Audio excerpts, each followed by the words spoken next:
Ladies and gentlemen, I can't even say it. Ladies and gentlemen, Alex Volkanovski is your former UFC featherweight champion because there is a new king at 145 pounds. Ilia Topuria did exactly what he said he was going to do. And now, after 1,600 days, Australia doesn't have a UFC world champion, and we just lost the most dominant champion in the space of seconds. It's crazy to think a year ago, Alexander Volkanovski lost and was still viewed as the clear number one best pound-for-pound fighter in the world. And that's coming from a guy who actually did score it to Islam. I didn't think Volk won that fight in Perth, but a lot of people, a lot smarter than me, gave that one to Volk. He went in, absolutely dominated Yair Rodriguez, who was just another guy who was very similar to Ilia Topuria. Some people had some questions, but at the end of the day, Volk was going to do what he always does. And then after that, we were waiting for this Ilia Topuria match. But after Charles Oliveira decided to get his eyes split open in sparring, and Volk did what no other UFC legend would do. He stood up, he went in there, and he went toe-to-toe with the best pound-for-pound fighter in the world until he got caught. And now, off the back of that, Alexander Volkanovski has gone from being arguably the best pound-for-pound fighter in the world, a two-division weight champion, and now he sits at home with no gold around his waist. And to say I'm disappointed is a huge understatement. I can attest to this, and I want sports fans to let me know in that comment section down below, but I feel like a team sport is always going to be our favorite.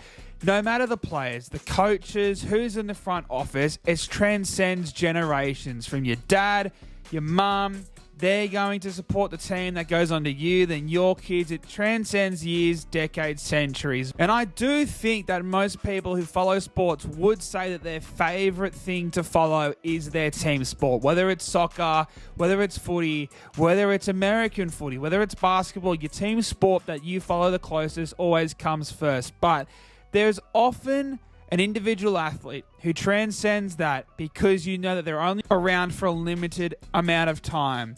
And I can't believe how quick that 5 years has gone.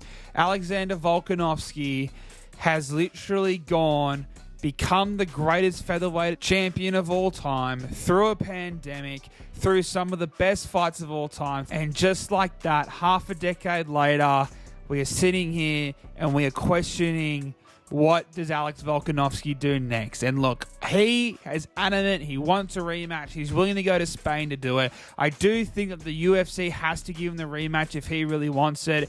If I'm in Volk's corner, I'm not sure if that's the right decision. The good thing for Volk is Ilia Topuria and most UFC champions aren't Alexander Volkanovski. I'm sure Topuria probably is going to be lucky to even have one fight this year. There's a good chance we might not even see him in the rest of 2024, which means that gives Volk a long time off. Then you can have the winner of Ortega and Yair face off if Max wins, or maybe Josh Emmett or something in another number one contenders fight. Because if Volk really wants that rematch, and that's the way his team thinks it should go, I do think he gets that rematch. For me, I'm not sure if it's the right thing to do. I really just don't want Alex Volkanovski to be a Tony Ferguson, to be a Jose Aldo, to be an Anderson Silva, and all those guys are legends.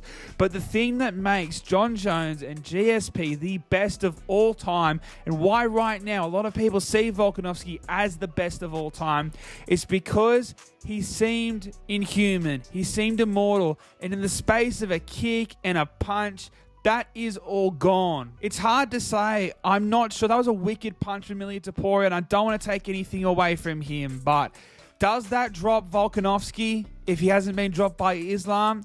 I'm not too sure. Volk has taken some huge hits in the past, but Ilia Topuria was a different beast. That is why the betting for this was so close.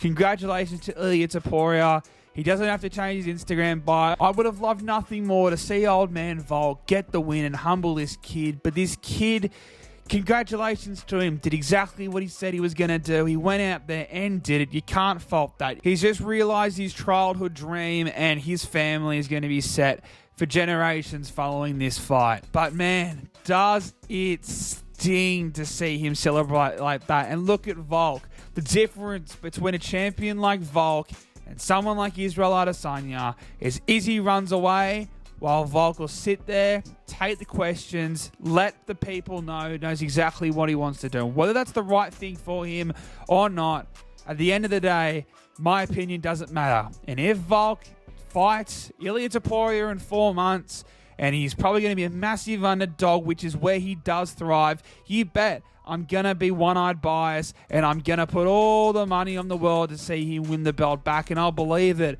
But right now, sitting here, absolutely heartbroken. It's hard to see that. This sucks, man. Because if Volk had won that, he's the undisputed featherweight GOAT. And we're talking about him as a GSP, as a John Jones. A lot of people still will. Heck, I think he'll always be my GOAT. He'll always be my favorite UFC fighter of all time. But now, as time goes on, and maybe Holloway wins the belt back, those questions start coming back. It's just a fight like this, and we've seen it in the past. It can ruin a legacy. But heck, if Volk does come out in the rematch and win it back, then his legacy is greater than ever. Does that happen? I'm not too sure. But thank you, Alex Volkanovski. If that was the end, if that was the last time he made an entrance with a UFC belt in a main event of a pay-per-view, the biggest pay-per-view of 2024 so far, by the looks of 300, it's going to stay that way.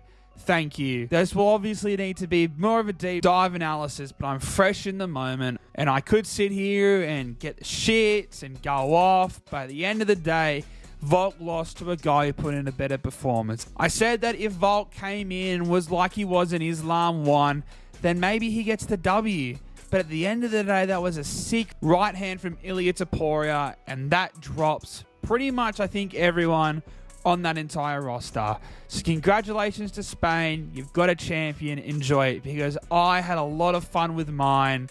Half a decade later, 1,600 days later, from one of the best wins, if not the best win in UFC Australian history, and the ride may have just come to an end. Or, let's be hopeful, is it just part of another chapter? Because while it probably wouldn't be the direction I would want him to go, you damn well bet I'm going to pay, I'm going to cheer, and I'm going to die to see him win that title back from the rematch. But ladies and gentlemen, smash that like button, leave a comment down below, subscribe if you haven't already. I need to go stitch me broken heart together.